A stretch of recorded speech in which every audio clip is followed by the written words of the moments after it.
Cell phone rings. Hello? Hi, sweetie. It's so nice to hear your voice. I have to admit, I had a hell of a time finding a new phone number for either of you. So, how are you doing over there? Linda purred, trying not to show her excitement and at the same time trying to hide the fear and longing she was actually feeling. Stacy hesitated for a couple of moments before deciding to reassure herself just in case. I'm sorry, who is this?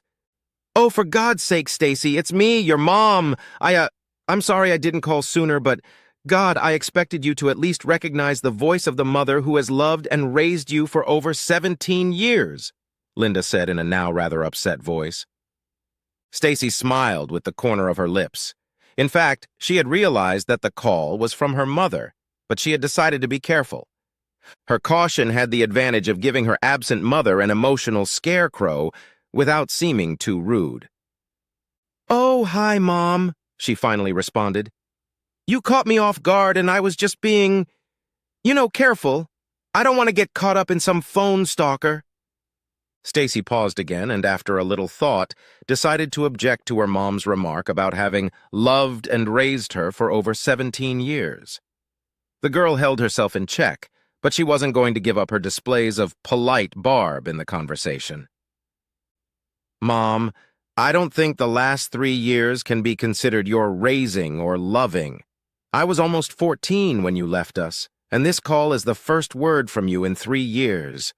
And now I'm 17, and it's been long enough since I've felt your motherly love." Linda sighed heavily. "I'm so sorry, Stacy. It was so complicated that I felt like I had to leave. But enough about that. Believe me, I really did call to see how you were doing and maybe talk to your sister and brother if they're around. Now that things have settled down, I plan to be much more available to you. I hope we will resume our communication, my girl, and that you will be able to take advantage of being the daughter of a well-to-do mother. Now that Frank and I are married, I can do so much for all my children now. You, Rachel, and Josh. Our current life is so much better than what it was when I stayed with your father. Don't get me wrong, baby. Your father is a good man, but he just couldn't provide us with the kind of life that Frank lavishes on me. Now he spoils me every day, and I love it." Linda's voice was filled with rapturous joy. "So now I want to show you children what a real life is like, the way it's supposed to be. At the same time, I'll be able to make up for those awful years when we were all barely making ends meet, given your father's meager income. And yes, I hope it will make up for my having to suddenly, leave you." By now, Stacy was barely holding back, seething with anger. She loved her father, Ed Mercer, very much, and respected him for taking on the responsibility for the children and the heartache he had endured when Linda left. Ed was forced to become a single parent trying to raise 2 daughters, one going through his own difficult teenage issues, the other at age 10, and on top of that, a rambunctious 20-year-old son. Stacy was also very proud of how their father changed their lives after their mother left. Linda had cleaned out all the bank accounts before she left, so the family's financial situation was suddenly far worse than it had ever been in Stacy's memory. At the age of 14, young Stacy had to take on the role of homemaker, trying her best to help the family survive. Banding together, the father and children survived, but it was an uphill struggle that lasted more than 8 months. Then it got easier when her father made some drastic changes, and now life was great. It would have been very easy for Stacy to just cave in to the culprit of much of the misery that plagued the family and herself in the girl's 14th year. Her famous temper was at the ready, lurking in ambush, like a tiger on a light leash just waiting for a weakness and an opportunity to strike. Suddenly, Stacy felt a rush of absolute calm, and in a flash of insight, she knew how to behave and what she should do in talking to her mother, and it was wonderful. If she lashed out at Linda now, her mother would undoubtedly hang up on her, and Stacy would probably never see or hear from her again. It wouldn't do anyone any good, and the daughter really wanted to keep her relationship with her mother despite all the idiotic things she had done. Stacy enjoyed the sense of calm that enveloped her as she decided how she would proceed. She would make her point, rub her mother's nose in the disgusting filth of her mistakes, but still maintain the chance for a continued relationship between the children and their mother. Yes, it was the right strategy. The young lady smiled broadly and thought, Stacy, girl, you may have just learned an important life lesson. Mom, you'll never believe how hot I've become, she exclaimed. Wait a minute. I'm going to click my phone camera and send you a picture. Don't hang up. Stacy stood in front of the closet mirror in her bedroom, the sunlight streaming in through the window. It was mid-June on the calendar, and it was about 4 o'clock in the evening, so the setting sun was beaming directly into her west-facing window. Looking in the mirror, Stacy smiled radiantly, and then turned, slightly half-turned, to show off her golden wheat hair, which was arranged in an elegant style. She wore a full-length lavender evening gown, very elegant and graceful around her already very feminine figure, showing Stacy's evolution from an angular, awkward girl not so long ago to a full-figured, albeit young lady. The floor-length dress was complemented by a set of long white gloves that delicately encircled her arms, ending just above her elbows. Stacy took a couple of pictures, chose the best one, and quickly sent the selfies to her mother's cell phone. So, did you get the picture? Tell me what you think, she asked impatiently. A long pause followed, during which Linda considered and digested the effects that the past 3 years had had on the life of a blossoming young girl. Oh my God, Stacy, honey, you're beautiful. I'm speechless. Linda said it in a half-suffocated, half-shocked whisper, trying to suppress the lump that spasmed in her throat and brought a couple of tears to the corners of her mother's eyes. Oh, Stacy, I've missed so much, my girl. I have you. God, you've grown up so much. Oh, shit, what have I done? Stacy ignored her mother's confused mutterings and snorted and continued to press her. If you think you missed it, wait a minute until you see Rachel. Stacy slipped across the hall to her little sister's room and pushed open the door where her now 14-year-old sister was putting the finishing touches on her long, thick, honey-brown hair, styled in a very elegant style. In the front, Rachel's hair came down in a few curly locks that framed her face. Her large, doe gray-blue eyes and soft facial features made many people, both men and women, stop and stare at her. Rachel's face was strikingly beautiful, and the slightly snub nose and dimples on her cheeks when she smiled gave the young girl an extra bit of cheerful charm. Rachel, like Stacy, was also wearing an evening gown, delicately elegant, but much better at hiding her charms than her older and more mature sisters. Hey, Rach! Come on, strike a pose. Mom's on the line right now, and I'll send her a picture of you, Stacy said as she walked around to her sister's side, looking for the best angle from which to capture her. Around Rachel, helping her, was a woman in her mid-30s, also dressed in an evening gown that had been custom-made to make an irresistible impression. This woman had the kind of regal beauty that made the heads of everyone in the room turn wherever she appeared. The woman noticed the smart in Rachel and was about to step out of the frame when Stacy intervened with a soothing wave of her hand. No, Janice. Stay where you are. I want you in the picture, too. Rachel was still a little stunned, but finally rolled her eyes and, putting her palms to her mouth like a mouthpiece, shouted toward her sister's phone. Hi, Mom. I can't talk right now, but let's get in touch sometime later. Stacy circled the room, took a few pictures of Rachel and Janice, then waved them off, ladies, and concentrated on choosing the best picture and sending it to their destination. After a pause, Stacy put the phone to her ear and asked loudly, I bet you don't recognize Rachel right now? I mean, Mom, Rach even has boobs now. The younger sister instantly blushed and screamed, Stacy, you're stupid! Shut up! But a shy smile appeared on her face as the other 2 women in the room giggled at her agonizing embarrassment. Stacy turned her attention back to the phone she held in her hand. Well, what do you think, Mom? A stunned Linda struggled to find the words. My God, I'm shocked, honey. You girls, you've just stunned me. You've both grown so much, and you're so beautiful. I am so proud of both you and Rachel. I wish I could be there with you right now. Linda took the phone away from her ear every now and then to look again at the pictures of her girls that she missed more than anything else in the world. Her motherly heart was bursting with regret and longing. Then Linda hurriedly wiped her tear-filled eyes, and the details of the pictures came into clearer focus. Listen, Stacy, why are you two dressed like that? You can't both be going to the prom, can you? She asked, puzzled. Stacy had effectively picked up on her mom and was now ready to rub her nose in it. No, Mom. It's even cooler than prom. Remember that annual party you were always crazy about, but you and Dad were never invited to? That pompous party called Welcome to Summer Soiree thrown by Sedgwick and McTaggart. You know? Linda responded immediately. Of course I remember. That ball was always the major social event of the year. Heck, I'd give anything to go to that reception. Only the most powerful and beautiful people in the whole state are invited. Linda's voice was distinctly dreamy. I would love to be able to dress up in a beautiful evening gown and mingle with the social elite. I would have loved that. Linda sighed sentimentally, and then suddenly snapped out of her imaginary reverie. Oh my God! You and Rachel got jobs as hostesses or waitresses at that party. Oh wow, that's amazing. I'm so proud of you both. To think that my daughters are going to be there at the reception with all those high society people. I'm so jealous, Linda exclaimed, breathless at the sight. No, no, Mom.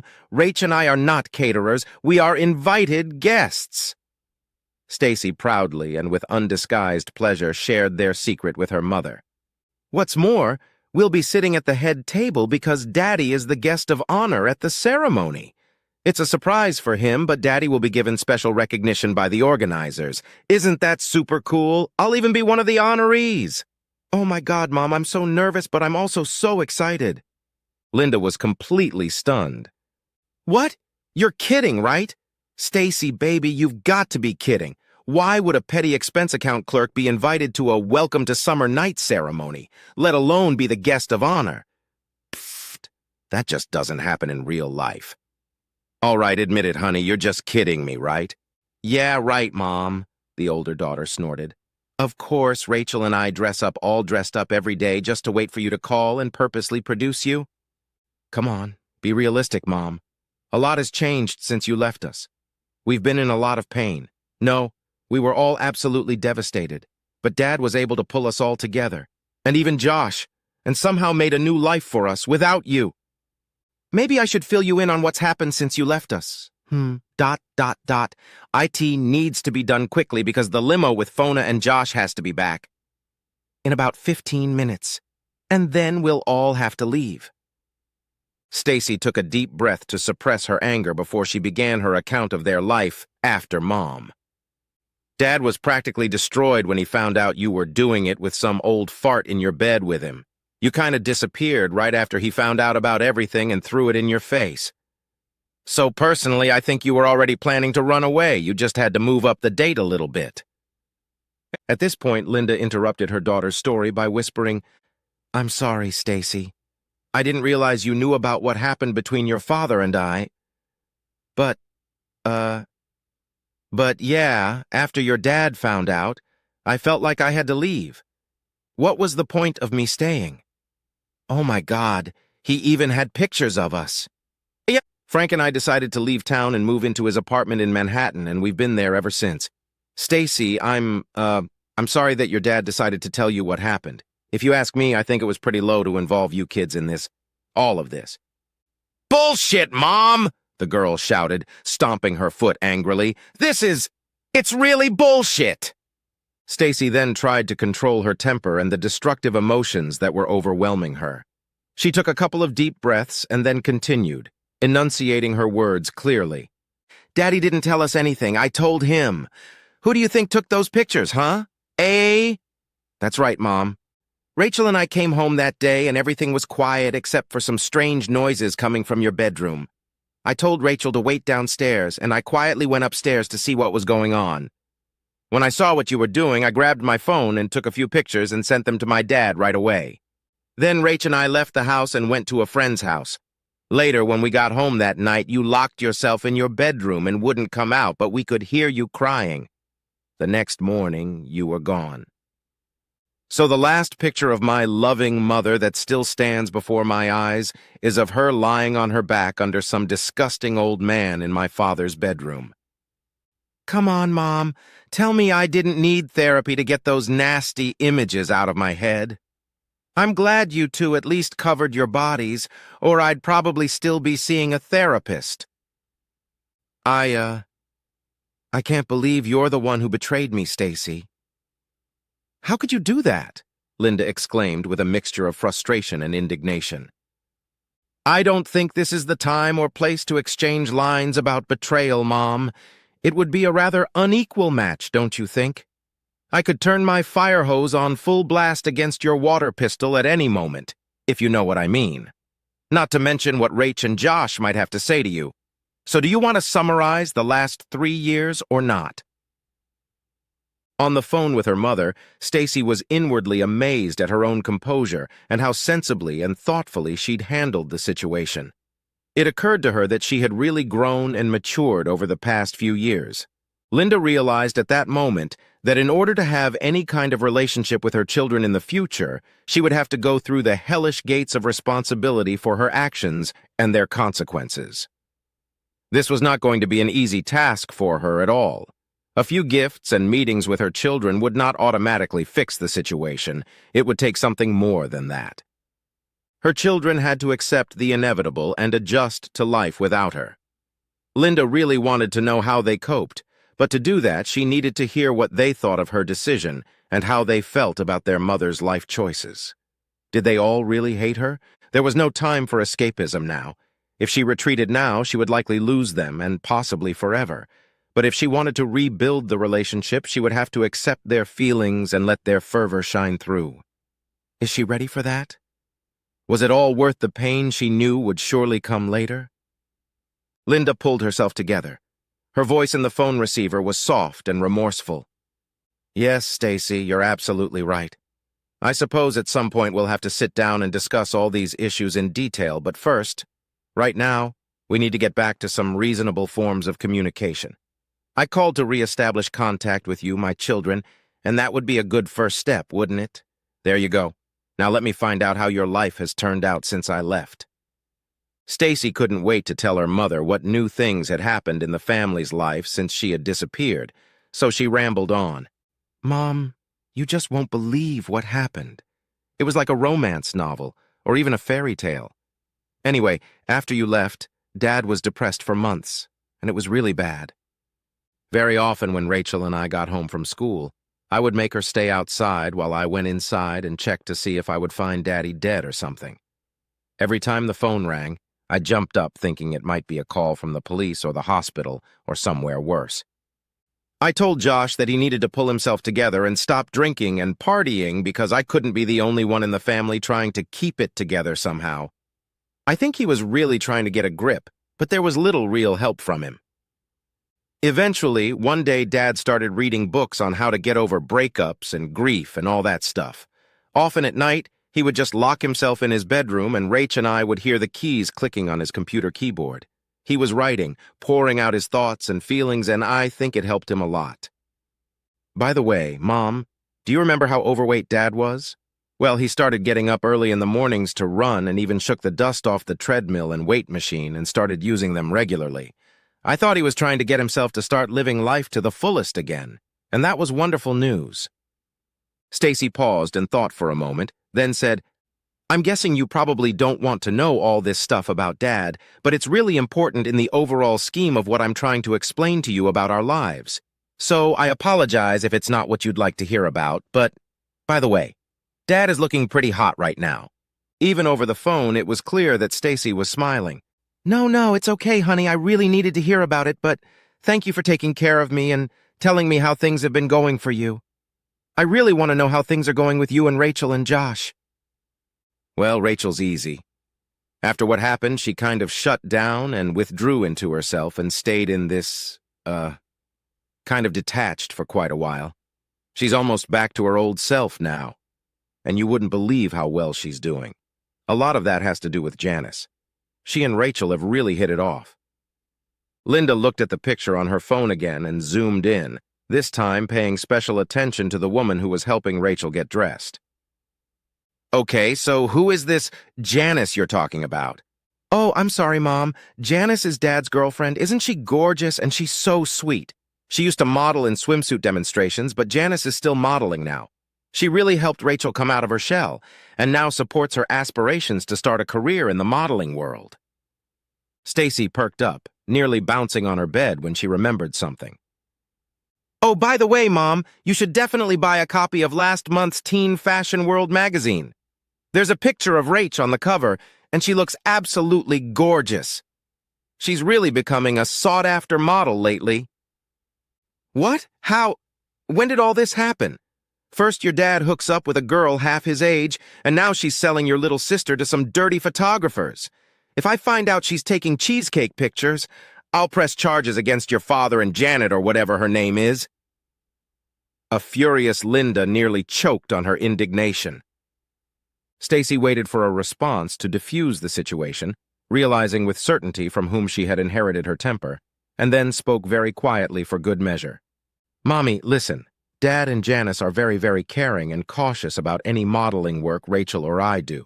At least one of them is present at every shoot we do, and before they do, they insist that the photographer sign a strict contract with Daddy that no picture will be taken without Daddy's permission and approval. Do you really think Daddy would let any of us do anything even remotely resembling cheesecake? He won't even let Rach wear a bathing suit. And as for Daddy's girlfriend, I already said her name is Janice and she's 34 years old, so there's 11 years difference between her and Daddy. Actually, that's way less than you and your Frankie, who's what, 100 years old? I don't know, Mom, if they'll ever get married or not. But from what I can see, they're very good together, and Janice has been a great help to him. Every once in a while, she even gives him compliments, so Daddy seems pretty happy. At least, I've never seen him happier than I have in the last few months. That's right, Mom. I'm being honest about what I see and feel. If you really wanted to know. Frank is only 66 years old versus my 43, Stacy, Linda noted with some distaste. I'm just not sure modeling is a good life choice for Rachel, and I wouldn't let it happen. She'd be better off doing something more worthwhile, something that would benefit her life. Stacy bit her tongue to keep from snapping and blurting out something like, worthy? Like what? Maybe abandoning her family to become trophy jewelry for some decrepit 66-year-old moneybags? And so she turned away from the cell phone and took a deep breath, trying to control her nerves, then brought the cell phone to her ear again and continued, not caring that she was interrupted. Modeling has really helped Rachel, Mom. She's not as shy as she used to be. She now holds herself with a confidence and composure that she never had before. Rach has finally realized who she is, what she can accomplish, and what she's really, really good at. You know, she even occasionally calls the shots in the studio or suggests interesting themed poses for some of her shoots. Let's face it, Mom. Rachel was never an excellent student and always considered herself a failure because she thought nothing good was in store for her in the future. Now she could be a world-class photo model before she even graduates from high school and have a bank account that would make even you proud. And before you ask, yes, Mom, I told you that I model too, but I'm not as into it. Rach and I do fashion shows together, but I mostly act as a statistic, a supporting model to accentuate Rachel's look, or wear a set of clothes in a different cut or coloring, a little different from the one she's showing. The best part of all of this is that Rach and I have become very close because we help each other and work together. Also, I get paid pretty well, so I've put away enough money for college lately, and I keep adding to my account. I like school as much as I used to, so you don't have to worry, my grades are good. I take a few extra classes each semester so that I can graduate high school early and go to college. I still have an A average, but this year I'm a little worried about chemistry. It's not an easy subject, but I have to get through it if I'm going to go to veterinary school. Stacy remembered something else and became animated again, even giggling at the same time. Oh, Mom, you won't believe it when I tell you. Rach and I keep some of the outfits we show off at shows and shoots, so now I actually have a really cool closet. Can you believe it? In fact, I'm now one of the most fashionably dressed girls in our class, not some creepy Miss Geekazoid. Many of the girls in the class who used to be in the Too Cool for You League are now asking me for fashion tips, and some have even asked for my autograph. Well, isn't that just too funny, sometimes to the point of nausea? So, Mom, I'm almost popular, and the best part about it all is that guys are starting to pay attention to me." Stacy giggled. All this news from her daughter was very disturbing to Linda, who had always struggled to reach she didn't know exactly what it was, but a certain level in society. She had abandoned her family in order to gain social recognition, at least on a personal level, but it seemed that most of her family had reached greater heights without her, Linda. And what made it even worse and made her even more frustrated inside was that they had achieved such staggering successes without seeming to put in any special effort. Linda sighed heavily. "Baby, I'm really glad you and your sister are doing so well. By the way, though I'm afraid to ask, but how is Josh doing? Is everything okay with my boy?" Stacy took a deep breath and glanced at the clock on her bedside table, knowing that it wasn't long before the limo with Josh and Fona should be arriving. She didn't want to move on to the next topic, fearing that she wouldn't have enough time to go into detail about her brother. However, after making sure that in all likelihood she would have time to share information about Josh with her mother, Stacy continued. "Well, Mom, to my surprise, I have to admit that Josh has turned his life around. You know he was pretty wild even before you left, and after you left he continued to drink and party with his buddies even more. For a while, he went off the rails. Finally, one day Dad got really angry and demanded that he quit partying and at least get a job or go back to school. Well, the brother, he told Dad to get lost, so he finally kicked him out and told Josh not to come home until he got a job. Dad even had to call the cops a couple times to get him out of the house." Mom couldn't believe her ears. "What? Your asshole father kicked my little boy out of the house? How dare he? I'll have Frank contact a lawyer and sue that bastard," Linda raged, clutching the phone and seething with anger. "Well, good luck with that, Mom," Stacy said with some irony in her voice, shaking her head. She knew that her mother had always considered Josh her favorite and let her get away with any of his artistry. Moreover, Stacy knew that Linda supported his antics by giving him money whenever he asked for it. Actually, her sister thought, Josh was lucky he'd never been arrested or gotten into any serious trouble. That was all a year and a half ago, Mom, and since then Josh and Dad had pretty much made up. Josh parasitized his buddies for a while longer, but even they got tired of supporting his lazy ass, so they kicked him out too. He lived on the streets for a while, but eventually he decided he didn't like it, especially when he saw that the three of us were doing so well. Anyway, one day Josh came to Daddy, apologized, and said he wanted to come home. Dad stuck to his earlier stance, saying, "Get a job first," so Josh got a job on a roof repair crew. After that, he finally came home, but Dad made him pay his share of the living expenses to show him what it meant to be an adult. Stacy grinned.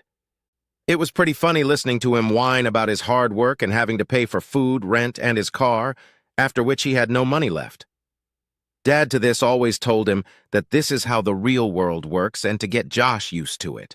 It went on like that for about a year until Fona showed up.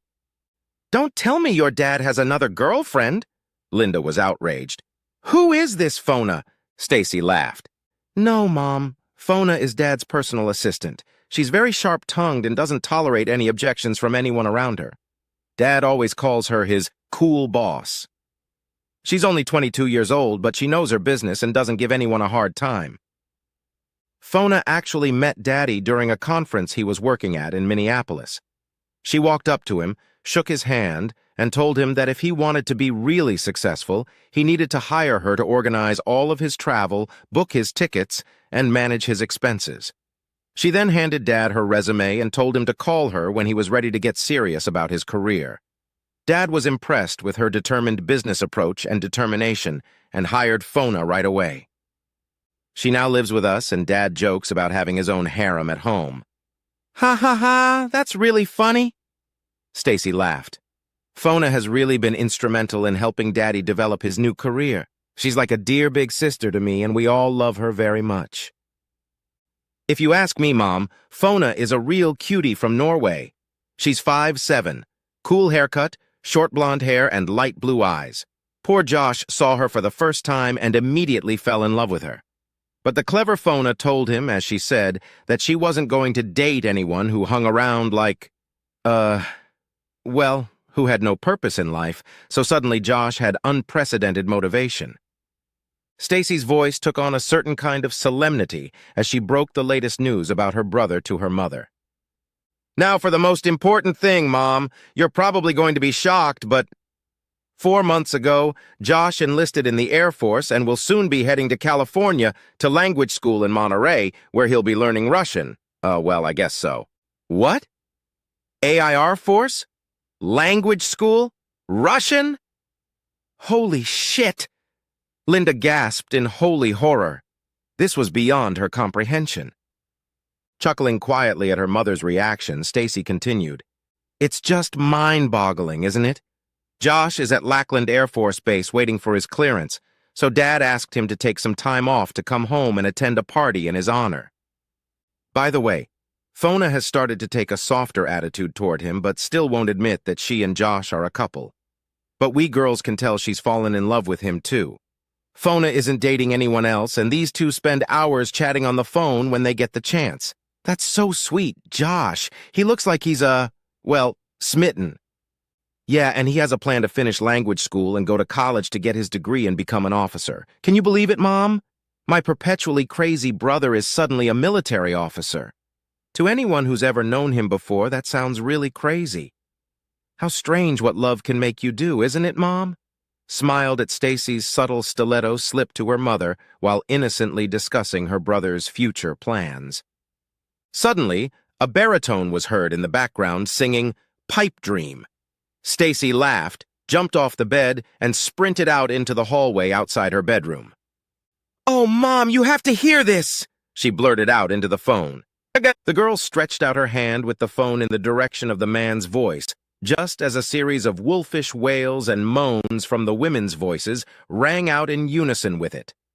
Then, with laughter in her voice, Rachel screamed, "Pop! Sing my favorite song, Far, Far Away."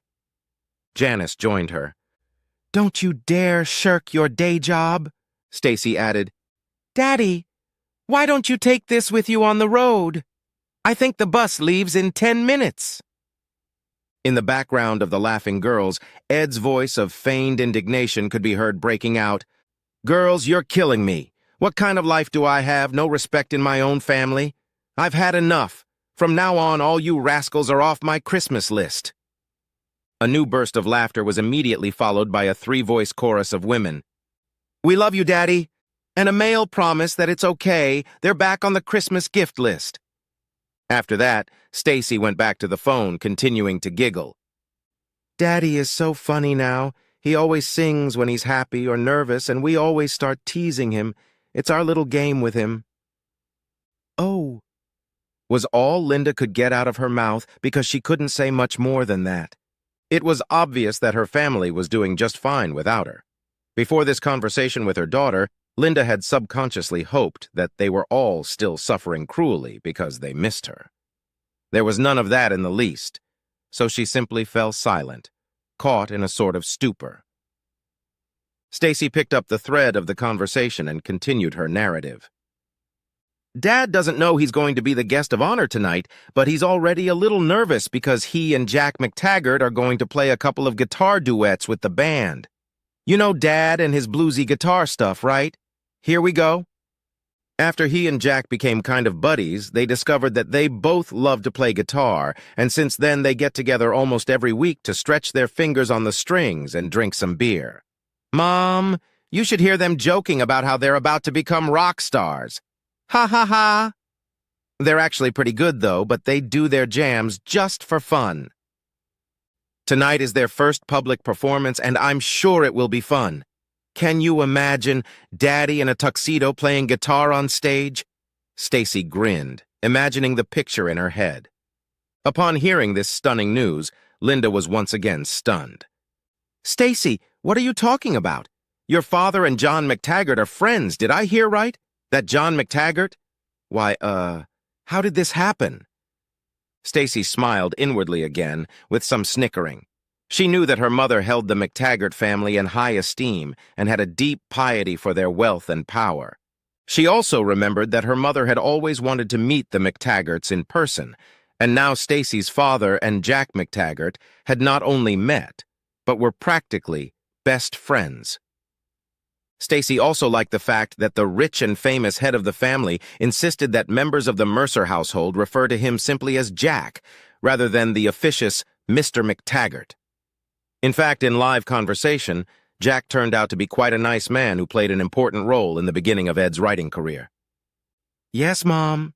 That John, or Jack, as his close friends call him, is McTaggart," Stacy confirmed. "It all started when Dad wrote a couple articles about how a man can survive and rebuild his life after a traumatic event, like losing everything when a cheating wife leaves you and runs off with her new boyfriend. When a couple of small magazines bought his articles for publication, Dad was just thrilled. Then, I believe Jack read Dad's articles, contacted him, and asked him to give a motivational speech at one of McTaggart Corporation's staff meetings. We all here thought Dad was going to have a heart attack when he heard about Jack's offer. Dad prepared a lecture based on his articles and gave it at the staff meeting. The speech went very well, and he received a lot of warm feedback and thanks from people, and Jack hired him again, this time to give a speech at the company's annual shareholders meeting. After this new success, Dad started getting offers to speak at other meetings from various companies represented by the board of directors, and from that point on, things went from bad to worse. Dad began to write more and more. His articles were published in more well-known and larger magazines, and soon he decided to quit his old job to devote all of his time to writing and public speaking. Jack continued to introduce Dad to important people. They began to socialize more often, and soon discovered that they both enjoyed playing blues and rock guitar. Because of the music, he and Dad bonded even more and have been friends ever since. Stacy took a long pause to give her mother time to digest everything she had heard. After all, this was an amazing turn of events in their lives. "Your father is a writer now? Really? An author? A published writer? Your father and my ex-husband are now published in magazines?" A dumbfounded Linda struggled to get her head around the paradoxical-sounding concept of her former loser suddenly becoming a successful man. Secretly, she hoped it wasn't paying so well. Meanwhile, from the first floor of the house came the sounds of some sort of activity. People were arriving. There was a muffled hum of conversation and light laughter. A strong new male voice stood out, along with a much softer female voice. Stacy saw Janice leave Rachel's room and head toward the stairs leading to the first floor. It wasn't hard to guess that she was heading downstairs to act as hostess of the house for the new arrivals. Suddenly, Stacy remembered an item on tonight's agenda that she had almost forgotten about. "Mom, I'm going to have to get going soon. Jack and Mona McTaggart are already here. They're here with the photographers to take pictures for the newspaper's society column and the special photo book they publish and sell every year. There will be a detailed photo report of the magical time the invited people have at their summer soiree. If you ask me, personally, that pathos makes me want to puke. But I think the sales of this anthology bring in a lot of money for charity, so in the end, it's a good cause. And we, the people in the action, feel so warm and good, like we're some kind of celestials," she snorted. There was a touch of sarcasm in Stacy's voice, for she did find the event overly pretentious and overly indulgent of the vanity and narcissism of its guests. Still, she couldn't help but feel a sense of pride that her father's accomplishments had suddenly elevated their family to a level of social standing that others, and especially her wayward mommy, would treat with the respect they deserved. Linda was quick to defend this high society practice. "Oh, Stacy, don't take it so lightly. To be in this almanac and to know that you were part of a historic event is an honor. You and Rachel should be absolutely thrilled to be the guests of honor at such a grand event. And since you'll be seated at the head table, your photos will be on almost every page. I've secretly bought one of these books almost every year, and this year I'll be able to point everyone at the pictures of Josh, you, and Rachel, and proudly say, 'Look at these special people, these are my kids.' Gosh, to think of it. I am actually very jealous of you, but also very proud at the same time. I'll be sure to order a few copies of this yearbook as soon as they put them out." "Okay, Mom," Stacy said absent-mindedly, and then she seemed to remember something else. "Oh, here's something else. Dad's going to some writing event in New York over Labor Day weekend, and Rachel, Janice, Fona, and I were going to go with him. Maybe we can meet you then. I'd really like to see you, and I'm sure I can get Rachel to come to the meeting too. But you should know that she's still very angry at you for leaving home. Maybe we can take Janice with us so you can meet her. I suppose you'd like to see Daddy too? Just in case. Oh, honey, that's a terrific idea, Linda enthused. Yes, let's do something. I really want to see you and Rachel, but about your father and his shlew. Girlfriend? I'm not sure that's such a good idea. There's been too much pain on both sides. However, I would like you to meet Frank. After all, he is your stepfather now. Hearing the last phrase, Stacy stuck her finger in her wide-open mouth with her tongue out, mimicking gagging, and then said, Well, no way, Mom. I still have nightmares about you and your Frankie puffing on each other. Brrr. So the only way I can meet him and you is if Dad and Janice are there too. I think that would be fair. Linda wasn't happy with the way her daughter answered, but did her best to hide her emotions to continue the conversation. Okay, we'll see how it works out, Stacy, but let's not spoil our common goal, which is for us to finally see each other. I'm already looking forward to seeing and hugging you and Rachel again, so let's focus on that, honey. By the way, coincidentally, the New York Literary Guild is having a Meet the Book Authors Day over Labor Day weekend, and Frank is using his influence to get us tickets. I'll press him to get tickets for all of us, Mother promised. Captivated by the upcoming prestigious event, Linda excitedly told her daughter about her plans. This biennial is going to prove to be a very high-profile event. Can you imagine, Stacy? Lots of famous writers will be there, and some of them will be signing their books and interacting with readers and fans. Maybe get to take selfies with some of the famous authors. You should see how excited Frank is. You don't have to talk about me. Did you know that David Volches himself has promised to be there, and Frank is dying to meet him? David is an aspiring writer, but Frank claims his first book is sensational and absolutely brilliant.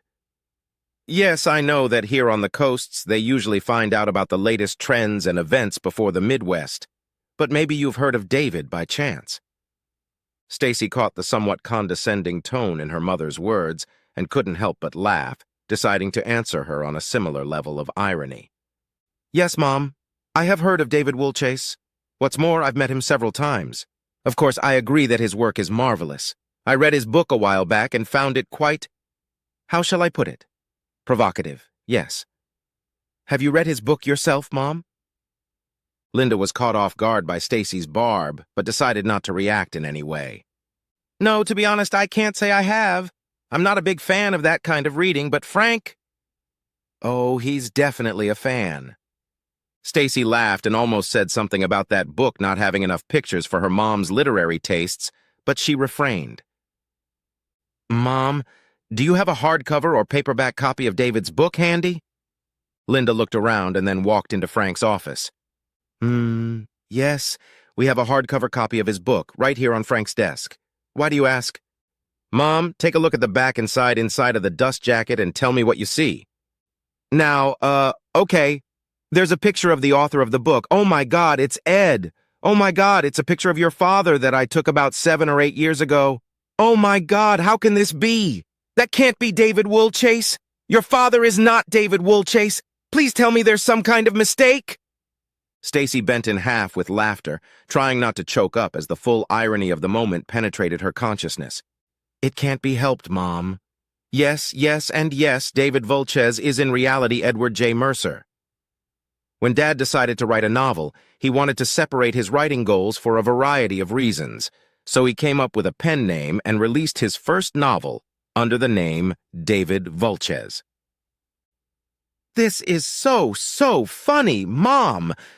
Wiping away tears of laughter, Stacy barely spoke into the phone. To think that your new husband's favorite author is your own ex-husband. No, that's hilarious. I haven't laughed so hard in a long time. They could make a movie about it. Oh man, I can't believe it. No one could make up shit like that.